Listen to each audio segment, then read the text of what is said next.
South Africa. Welcome to Afternoon Express. I'm Bonnie Booley. Now, if you're a parent or you're still in school, you've tuned in just at the right time because today we'll be discussing school innovation. First up, we chat to Gavin Keller, who is the headmaster at Sun Valley Primary School, and he made headlines after introducing a no homework policy in his school, and his results were phenomenal.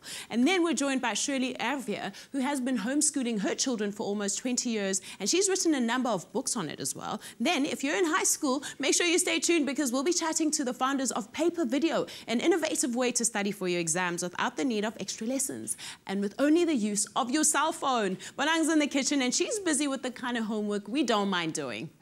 Absolutely. Thank you so much, Bonnie. Good afternoon, South Africa. Welcome to Afternoon Express. We're live on SABC3. I'm Bonang Matiba in the kitchen today, very excited. I'm making something we're all going to love. So if you're doing your homework right now, you're going to love this. It's going to be quite a treat. Sonja? Yes. How are you? I'm very well. Lovely to see you. Sonja Elridge, the owner of the Lada Cafe. What are we making today? We are making butterscotch sauce and we're turning it into ice cream. No. And then we're going to make shortbread biscuits to dip them into or make sandwiches with. Oh, that sounds fantastic. It's winter coming. We've got to, like, you know, butterscotch. I've always wanted to know how to make shortbread and butterscotch, so I'm very excited today. If you want to cook along with us, the ingredients, of course, the recipe, everything and more is on our website, afternoonexpress.co.za. We are live, so tweet us at Afternoon Chat. Use our official hashtag, Afternoon Express. We do love hearing from you. But back to the lounge. Bonnie is standing by with our first guest.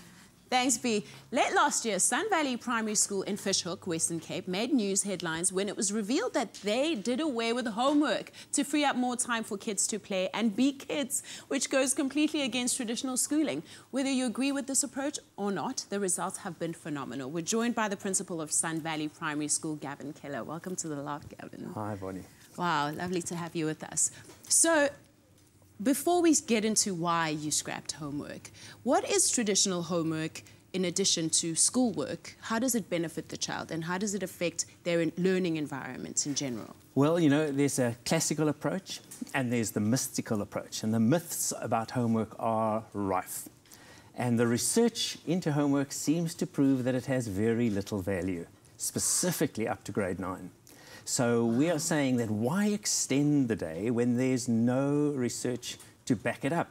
Oh, there's people saying that, you know, practice makes perfect. But actually what the neuroscience are telling us is that practice makes permanent. Wow. So if you're practicing it incorrectly without an expert coach next to you, what is the purpose? Wow. So let's make the school day so dynamic so that when they finish their 6.5, 7 hours at school, the brain can go into what we call automatic mode. And in automatic mode, that's where creativity and innovation happens. So where did your idea to scrap homework completely start? Well, we've been reimagining schooling for a while. We really want to be a 21st century school, and our current schooling system is very much trapped in the 20th and 19th and 18th century.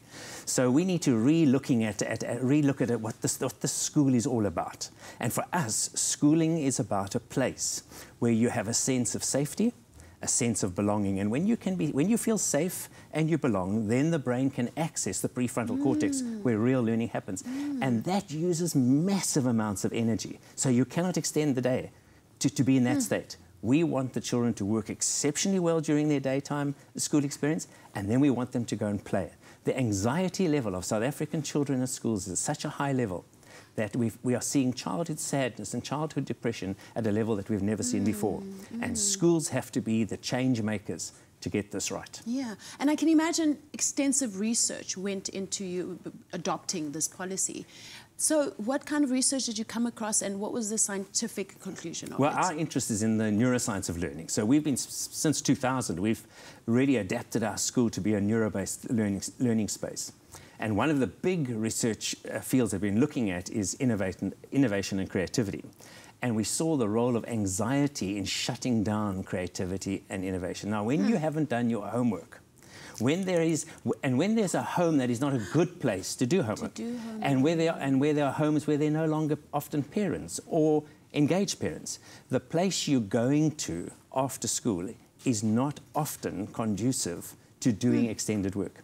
So we started saying, well, let's make the schoolhouse, that 7-hour home, the very best learning space that can be.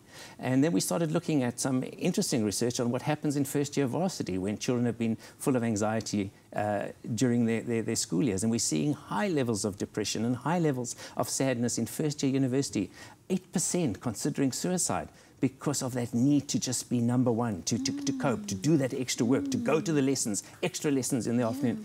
And we thought we had to change that. And so we tested it. We did a control 6 months to see if we really pressurized the homework and we pressurized assessment. What are the results?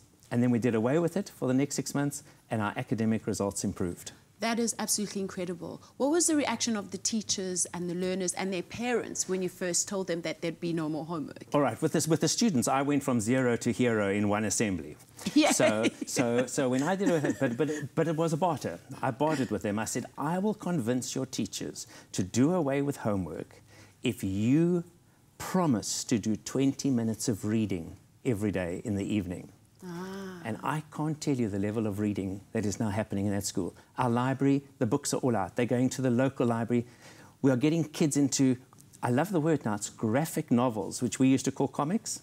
Graphic novels are a hit with the boys because they've got pictures linked to the words and they're reading. So the kids loved it. Parents, delighted.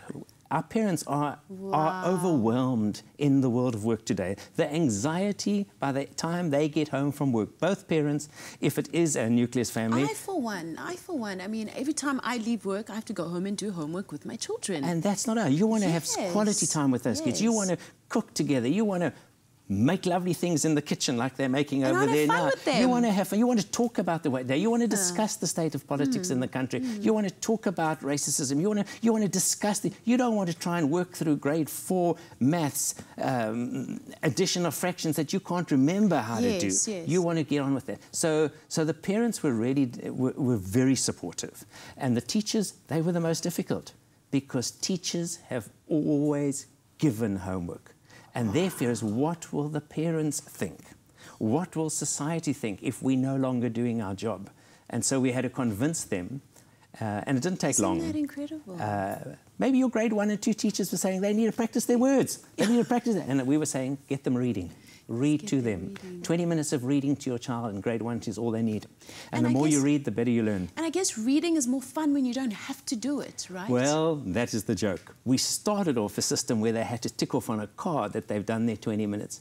Within 2 weeks, the card was no longer necessary because every child was reading much longer than the 20 minutes. Children who had never read, parents were finding, and I had a little blog going where the parents sent me photos of their children. This one mother said there was silence in the house. Her child's never read a book. Wow. She crept upstairs, took a photo, sent it to me. There he was, curled up under a blanket on the couch, reading the first book. And it wasn't just a little graphic novel. It was a real book that he was reading, and he was loving it. Wow. Now, let me tell you, if that's happening in one school, it should be happening in every school. Yeah. I mean, Sun Valley Primary School should become a heritage site. I agree.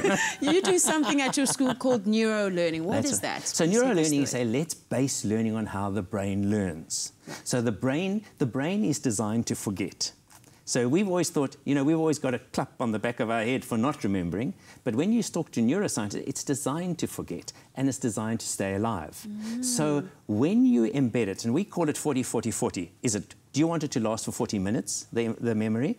Do you want it for the length of the period, 40 days, until the end of the term, so you can write the test and forget it? Or do you want it to last for 40 years? And we've opted to create a curriculum and a learning space where children learn for 40 years. So what they learn at school will change their life as adults and in the workplace and as entrepreneurs and as innovative and creative beings. As it should. And just one last thing. My boys are always losing their school shoes. Yes. And apparently at your school they don't have to wear school shoes, or they can come to school in flip-flops. Yes, barefoot is the formal school uniform. Well, you know, if you look at the number of nerve endings in your feet, it's like sending your child to school with leather gloves on and saying, go and learn. Now, we are tactile people. We learn by touch and feel, and boys just want to be, especially boys, but girls as well, they just want to be barefoot. They want to run around. They just want to have fun. They just want to have fun. And if school is fun, best place to be. Thank you so much, Gavin.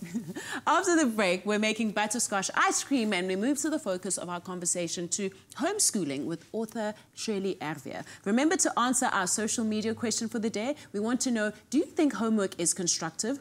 or a waste of time. Tweet us at Afternoon Chat using the hashtag Afternoon Express or comment on our Facebook page. We'll be right back.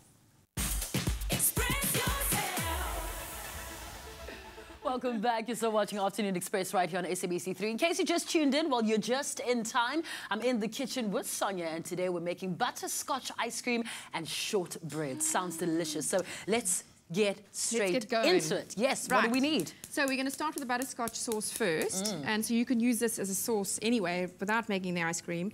But let's start with the butter first. So we'll make the sauce. I need pop that straight in there. There we go. Cool. Get that melting. And then we're going to use the lovely Salati Muscovado sugar. Oh, yum. Which makes that lovely butterscotchy, yummy flavour.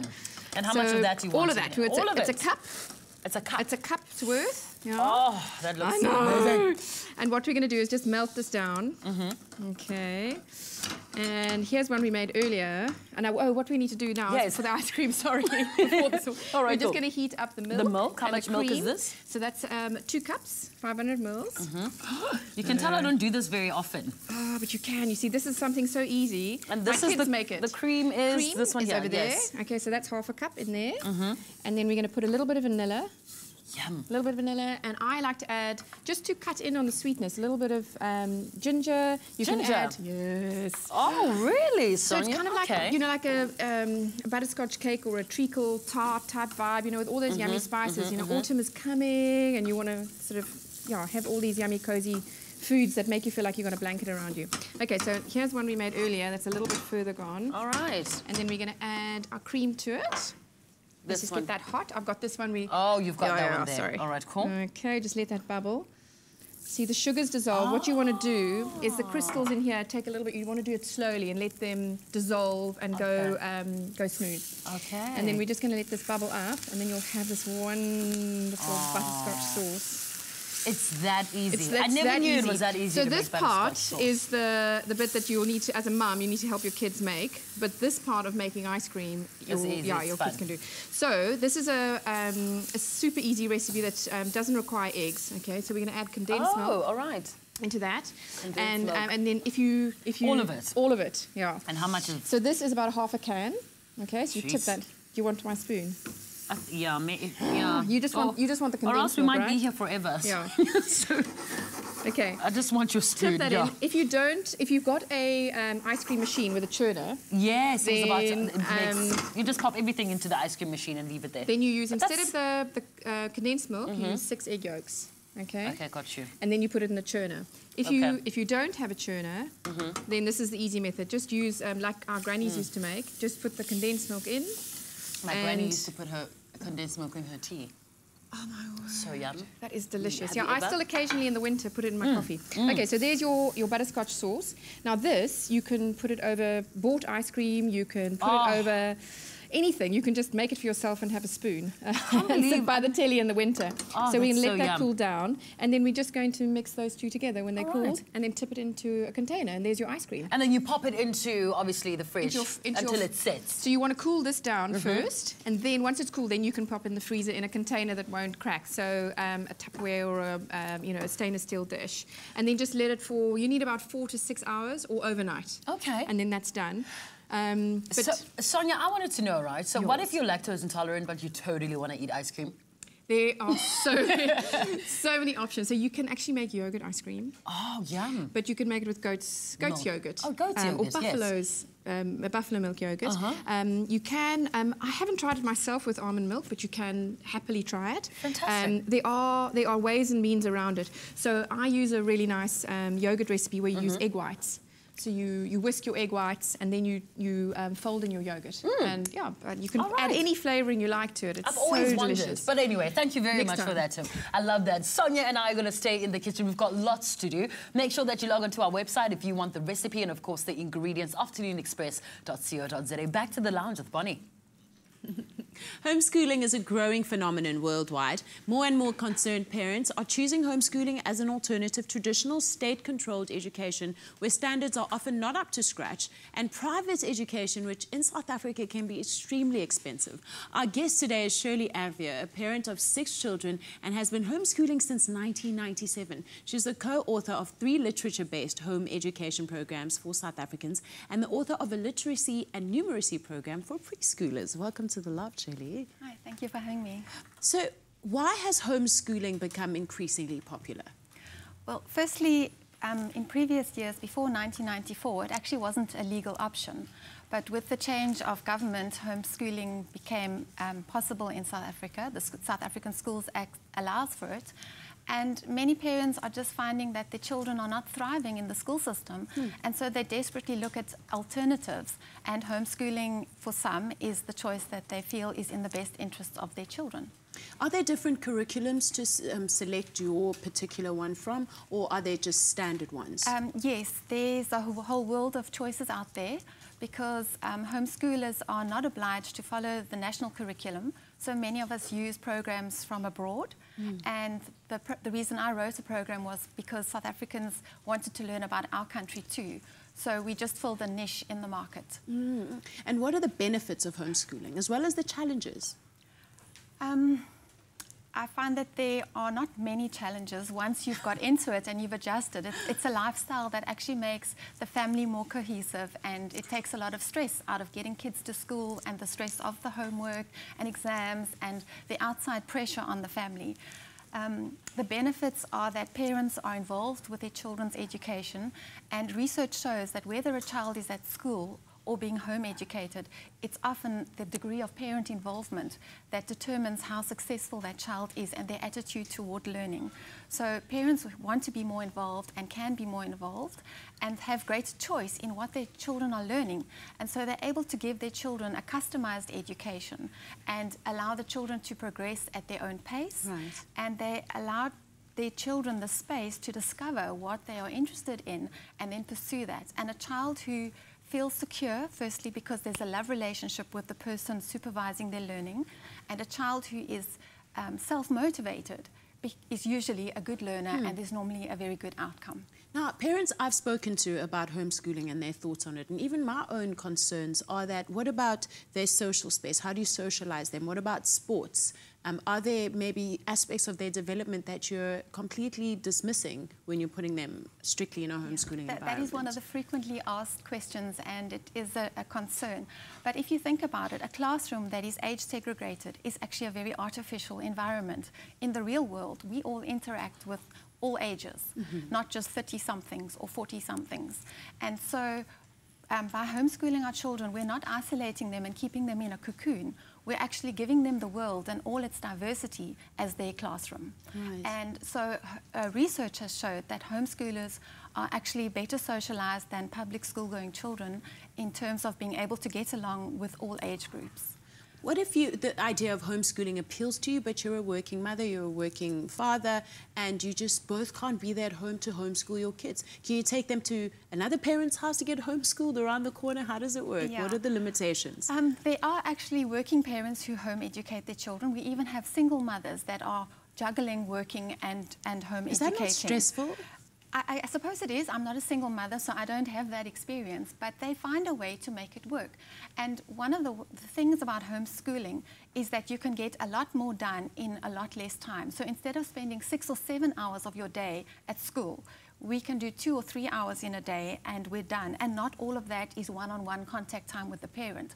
Often you can set the child to go and do something and they can get on with it, and then the parent is just a supervisor and a checker and somebody to help when they're stuck. So you can do a lot in little time.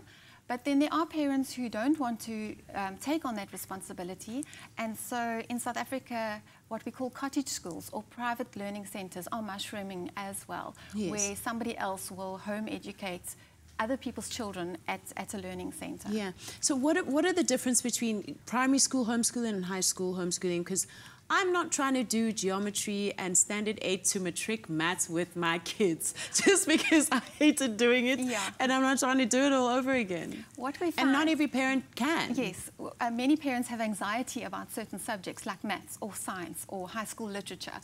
And what we find is that usually by high school level, home-educated learners are self-motivated and they are able to work independently most of the time. And then the other thing is that curriculum materials that are designed for homeschooling are designed with the idea that the parent is not a maths expert or a science expert, and they are designed for self-study. So they're very self-explanatory. And for instance, the maths program that I love and I'm using with my children comes with a teaching DVD where the expert maths teacher once a week introduces the new concept, and as a parent and the child, we can watch that DVD. And then there's a parent guide with explanations of how to teach something if you need to. Yeah. But usually the DVD on its own is adequate. Yeah. And then the child does practice of the new concept for a couple of days. And at the end of the week, there's a test and revision of everything learned up to that point. So it's not scary for a parent who doesn't feel confident in a subject. And the other thing is that as a parent, as you go through it with your children, you fill in the gaps in your own education. So if you never got fractions, you can learn it with your children. Now's the time to get your fractions. And there often were times with my daughter when she was doing matric and she was doing calculus, and she'd say, "Mom, help me, I'm stuck." And I last did that over 20 years ago, and I'd just go and sit with her, and just being there and looking at the examples, we would work through, and before I'd even figured out what was happening, she'd say, "Thanks, Mom, I've got it." Oh. So I'm just a facilitator of learning and a cheerleader, actually, more than a teacher. Thank you so much, Shirley. You're doing great work. Hats off to you. If you want to win a copy of both Shirley's homeschooling guidebooks, Homeschooling the Primary Years and Homeschooling High School, SMS the keywords book, your name and city to 33728 now. SMSs cost R1.50, T's and C's apply, and can be found on afternoonexpress.co.za. After the break, we chat to the founders of Paper Video, an innovative new way to help high school students study for exams. Remember to answer our social media question for the day, please. Do you think homework is constructive or a waste of time? Tweet us at Afternoon Chat using the hashtag Afternoon Express, or comment on our Facebook page. We'll be right back. Welcome back to Afternoon Express live on SABC3. If you've just joined us, today we're discussing everything about education. And one of the biggest obstacles faced by many students in our country is the lack of access to quality teachers. Now, Paper Video is an innovative social enterprise that makes use of technology to overcome this problem through the creation of educational resources that allow every student in South Africa to have easy access to quality tuition in the subjects they struggle most with. How does it all work? Well, we're joined today by the founders, Paul Marie and Chris Mills. Welcome, gentlemen. Lovely to meet you. Hi. What is Pay-Per-View? How does it work? Well... Pay-Per-Video. Pay-Per-Video, yes? Yes, how does it work? But as you've said, Pay-Per-Video was based on the belief that a good teacher can make all the difference. We all look back to our high school years and our primary school years, and you remember that teacher that inspired you to do something, that made you want to become what you are today. And as we also know, good quality teachers are not spaced all across the country. There are many students who do not have access to good quality teachers. So what Paper Video does is it takes exam past papers, which so many students used to study from. You go through past papers when you're preparing for that exam the next day. Yeah. And we record a solution video for each and every question by a local experienced teacher. And we then make it possible for a student to, if they're going through a particular question, 1.1 was easy, 1.2 was easy, 1.3 was easy, 1.4, what is going on here? What I can do is I can take my cell phone with the Paper Video app, I scan a code next to that question, and a video pops up of a teacher explaining you that particular question step by step. So it's very much a mini lesson for that question to go directly to the heart of whatever problem you're having. Wow. And what inspired it? I hear you were talking about a teacher that inspired, students across the country, but what inspired you, gentlemen, to create this? Okay, the inspiration came from, I guess, two general areas. The first one was we both, like many teachers out there, have also done tutoring, one-on-one private tutoring. And the thing with that is you show a kid how to do a problem, and then you go to the next kid's house and show them how to do a problem, and so forth. And every time you find yourself giving generally the same kind of explanation, coming across the same kind of pitfalls. And at some stage, it clicks that, wait a minute, why are we doing this so inefficiently? Why are we getting in our car and going to people's houses and making them pay exorbitant fees to have this one-on-one contact session when you can just pre-record all of that stuff that you're doing repetitively anyway, link it to thousands of questions, more than the kid will ever get through, and then present that to them. It's just, it's a no-brainer. That's incredible. But what has been the success rate of Paper Video? Well, we've had some lovely stories since we founded in 2014. It goes from the individual stories to the large groups of students. Our favorite is with a student called Apiwe Mlungu. He studied at Wynberg High School in Cape Town, and he started using our resources only after the prelim exams that were in September last year. And the prelims didn't go so well. He got in the upper 30s. And then he spent 2 months, obviously working very hard, but working very hard with the paper video resources. And we were very excited to learn from him. He got in contact with us that he then ended up with 69% for mathematics. So it was a 31% jump for him. On the other end, we have gone into some very large projects with large corporates in South Africa. And we've gotten our resources rolled out to in the area of about 80 schools so far.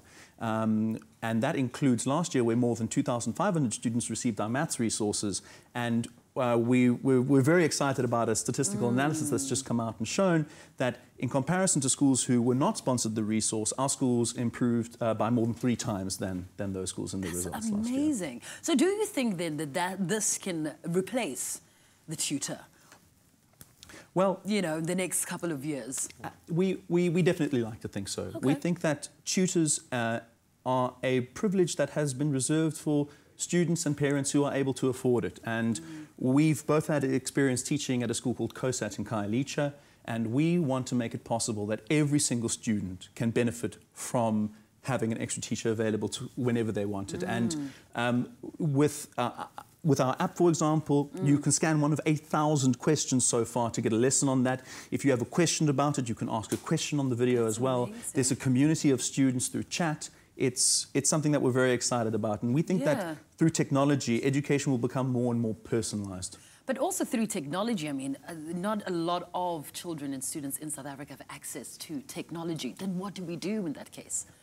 Okay, well, with that, I think the first assumption, or not assumption, but the first observation to make is that a lot of kids, in fact, do have Android devices. The kinds of devices that can take our SD cards that allow them to access all of the videos without using data. And this is, we've come to see this through many of the projects that we've done in schools where, you know, it's like, you know, barely being held together, and you walk into a class and you say, right, everybody, like with your Android device and stuff like that, can you please go to the hall, we're going to do, and there's a few people left in the class, but the majority of them go off with their devices, pop the SD card in and start working. So the tech reality is that the majority of kids in this country now have access to some or other form of device that can be used to play our offline videos. That's only increasing. And as that increases, through that reality that's emerging, thankfully, at this stage, and corporate involvement driving the sponsorship for the resources into these schools, there's no reason why our coverage of our coverage across learners in this country should not be national. Our ultimate goal is to have every single learner in the country having access to these resources. There's no reason they shouldn't. We can literally take the tutor model, which like less than 1% of people have access to, and we can turn it into the paper video model that 100% of people have access to. Absolutely, absolutely. But, you know, talking about technology and development and education, what other apps or, you know, other things that are happening within, you know, education apart from paper video? Have you seen other, you know, sort of, not apps, maybe SD cards that students are using? Well, I can't say that we've seen too many apps that make use of the micro SD card. You see, the micro SD card is so that we get over that obstacle of internet connectivity and data, which is barely available to all South African students. So with our app, for example, you slap that micro SD card in, you never need a cent of data again to ever watch any of the thousands of videos that we have. But there's a lot of excitement going on in the educational landscape in South Africa in terms of technology. You have very exciting companies. You have the big publishers playing a big game. You have companies that have started from small little seeds growing to massive ones. It's very exciting. This is very exciting. Absolutely exciting. Well, congratulations, gentlemen. Thank you very much for coming through and telling us about paper video. If you need more information about this incredible initiative, just go to our website, afternoonexpress.co.za. But Bonnie's standing by with details about Decorex. Even more exciting stuff. In just a few short weeks, Winner Home Season 3 premieres on Afternoon Express. And if you want to get closer closer to the action and get a taste of the grand prize, visit the Winner Home stand at DecoRx Cape Town this weekend from 29th April to 2nd May. There you can meet the 3 contestants before they are officially announced on television, experience a taste of the beautiful high design that you can look forward to on Winner Home, and you might even get to meet Danilo, who'll be there over the weekend as well. Today we're also giving away double tickets to DecoRx Cape Town. To enter, SMS the keyword Express and your name and city to 33728. SMSs cost $11.50, T's and C's apply, and can be found on afternoonexpress.co.za. We look forward to seeing you there. After the break, we're back with our experts to chat about the state of our current education system. Don't go away. Welcome back to Afternoon Express. If you've just tuned in, today we're discussing everything to do with innovation in education. We're back with our guests, Gavin Keller, principal of Sun Valley Primary School, Shirley Erwee, homeschooling author, and the co-founders of Paper Video, Paul Maria and Chris Mills. Welcome back on the couch, gentlemen. Okay. So what do you think of the state of our schooling system as it stands? I'll start with you, Gavin. All right, do we have to be polite on TV, no. I suppose? All right. Just don't swear.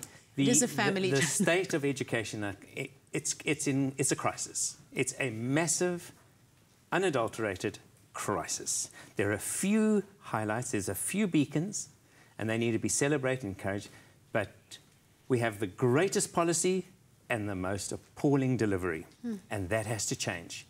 And the only way it's going to change is within the schools. Shirley? I agree. It's a sinking ship with a few islands of excellence that can be commended, but generally it is a disaster and people are looking for lifeboats, and that's why homeschooling is one of those lifeboats. Gentlemen?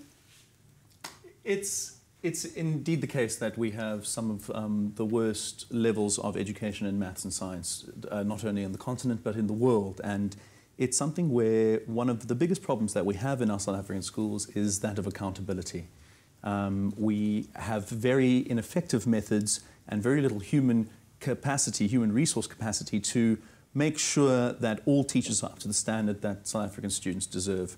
It's the reason why so many innovations exist in education in South Africa. It is encouraging to see so many different people caring, but I will also say that there's some exciting things happening outside and inside the Department of Education. I know, for example, in the Western Cape Education Department, there's a project that sees collaborations between private entities or NGO entities to establish schools with the government, but where the organisation would be left to the private entities and the NGOs, because it has been shown in the past that they're far more effective, really. Yes, yeah. And government plans to pilot a new system next year. They're piloting it in 58 schools, and it's called the 3-tier system, which is vocational, academic, and technical. What do you think of this, where they test the children's aptitude, and whatever you're good at, they place you in that particular tier? I'll start with you, since you... Yeah, I think it's a great system. It's fraught with its difficulties, because it's a system that stratifies students, and in this country, anything that stratifies people is looking for trouble. Yeah. So the way that the system is approached is going to have to be very delicately in terms of how kids are streamed, how they are evaluated to be streamed. So are they really somebody who should be a car mechanic, or did they just have a really bad teacher for the first 5 years or of their did they schooling? go to an under-resourced school where they can only excel at technical study? Yeah, well, that's yeah. Gavin, what are your thoughts on the 3-tier education? Yeah, I think the concept, again, just like every other policy, just like our constitution, amazing, but can we deliver it? Again, my problem is delivery. I would like us to stop developing new policy and just implement the current policy well. But the concept is brilliant. What I don't like is the aptitude testing. Yeah. I don't like the concept of children being tested under unreal circumstances. None of us perform well. Yeah. There's a very, very small percentage of us that perform well under pressure. Wow. So I need to know that the people who are going to be doing those, if is it going to be a systemic test, whatever aptitude is going to be, are going to be looking at the whole child. Yeah. More on our education system. Let's pop over to the kitchen for something sweet with Bonan. Thank you so much, Bonnie. Now, earlier on, we did make some delicious butterscotch ice cream, and now it's time for us to make some shortbread. Still in the kitchen with Sonja. So all our ingredients are laid out. This is how it has and it's going to look, right? So let's get started. Okay, so we've got a butter. It's nice and soft. We want to whip that into the mixer. all in, and then we're just going to whisk that quickly before we chuck everything else in. Okay. So, just give it a quick whip. There we go. And then we just bung it all in. Everything all at the same time. All right, there you go. This, my kids can make every day. It takes 5 minutes. Oh, that's wonderful. So easy. And then you can add a bit of cinnamon, a bit of lemon zest. So that's flour? This corn flour. This is, okay. This sort of funny-looking sticky stuff, corn flour. Corn flour. Gives it the lovely texture. And then this is normal plain flour. Okay. Try not to mess it all over you and me. And then the flour cloud. And then some vanilla. A little bit of vanilla. There and you then you go. just, off you go. Done. Is that all? Done. Okay, so we're going to beat it to a nice dough. I won't do it, you see, that's what I do at home, nice mess. But if you put a dish towel over the top, yes, okay, keeps it all contained. Okay, so it doesn't go all over the place. Yes. All right. A little hat, and then we have made some dough earlier. That is so amazing. All right. But this literally takes 3-4 minutes, okay, and then it goes all crumbly. But how do you create that signature butter? You know, that shortbread taste, that very buttery. How do you know? That's it. It's just, yeah, it's so easy. It's just the balance between the sugar, the flour, the butter. And then you just squish it into your tin. Now you can roll it out. Okay, this dough is a little bit, because we've just made it, it's quite fresh. But if you pop this in the fridge, you could let it harden a little bit. And you roll it out, and then you could cut shapes. All right, so you could squares cut little rounds or squares. You can make ice cream sandwiches. Or if you want a thicker biscuit, you can, you know, you put it in half the tin, make it a bit thicker. Okay. Like that, and then bake it. So your options are endless. It's just how long you pop it in the oven for. So we're going to do that size, which will give you quite a lot of fingers. And can I have some? Why not? Why are you resisting? Resistance is futile. I'm very hungry today. And then we're going to pop it in the oven for 20-25 minutes, just until it's that biscuit coloured. And then when it comes out the oven, we're going to just sprinkle it with a little bit of caster sugar. And then you do very light lines, however you want to cut it. Just score it, and then let it cool down. So delicious. So easy, right? So delicious. So all right. Make it tomorrow. Yeah. I'll just take all of them. Right you might now. Have a few people who'll be fighting with you. Well, later on, Sonja and I are going to be dishing this up for all our incredible guests. But after the break, we're reading your social media comments. So if you haven't already joined the conversation, today we're asking you, do you think homework is constructive or a waste of time? Tweet us at Afternoon Chat using our official hashtag Afternoon Express, or comment on our Facebook page. More after the break.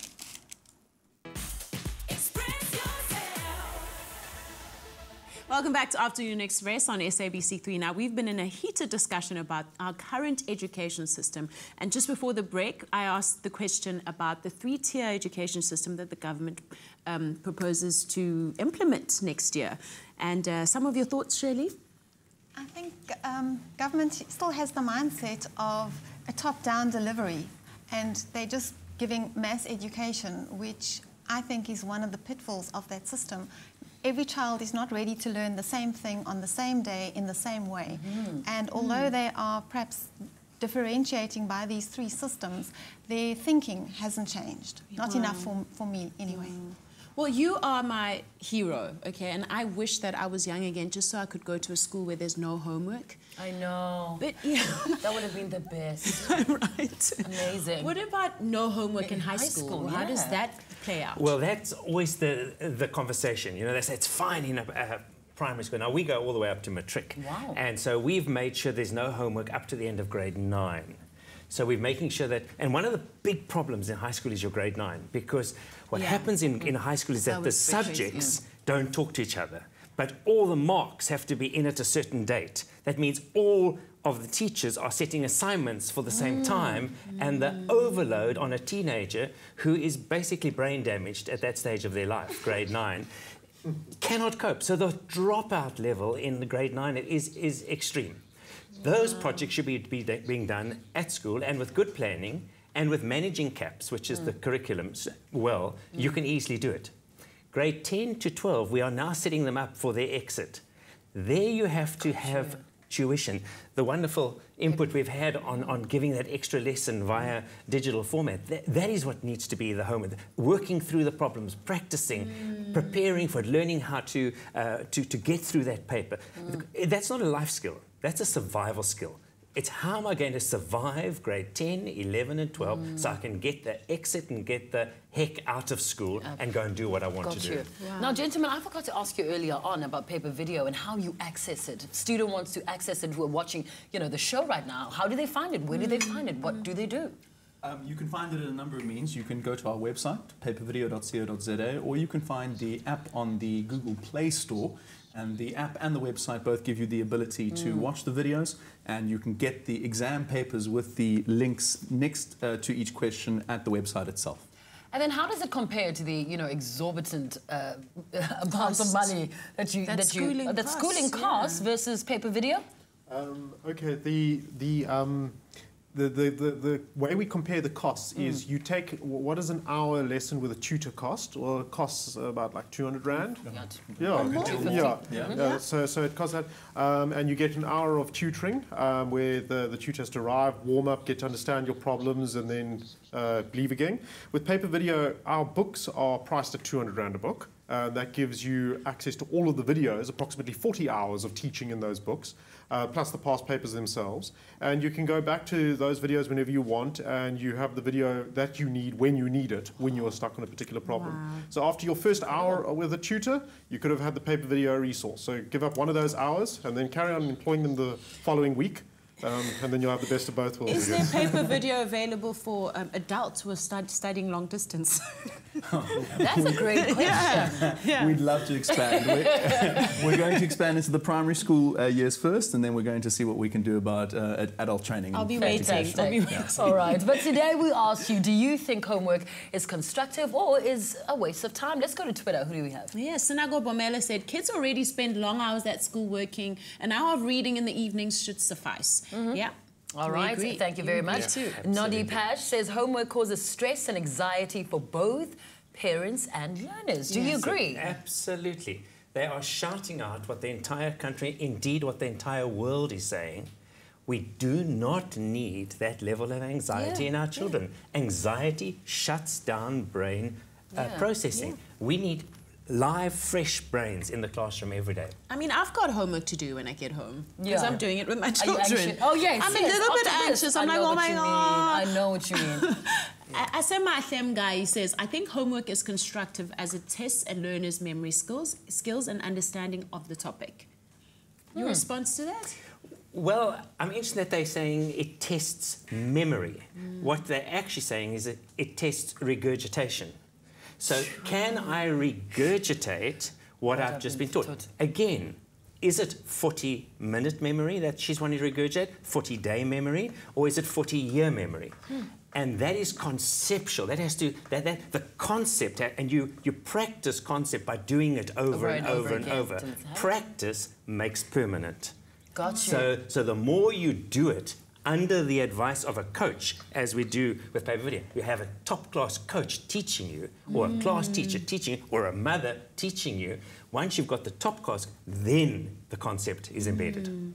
Wow, all right. Sharon DeAngelo says, to be honest, I hate homework. Sure, I'm in matric this year and such things are expected, but it just becomes too much sometimes and I end up having no me time. Homework makes me so tired sometimes that I don't have time to have dinner with my family or actually just catch a breather. Sure, homework is important, but if it takes up all the time you need, then what is the point of it in the first place? I mean, I have exams coming up in a month or so, and I can't find the time to study at all.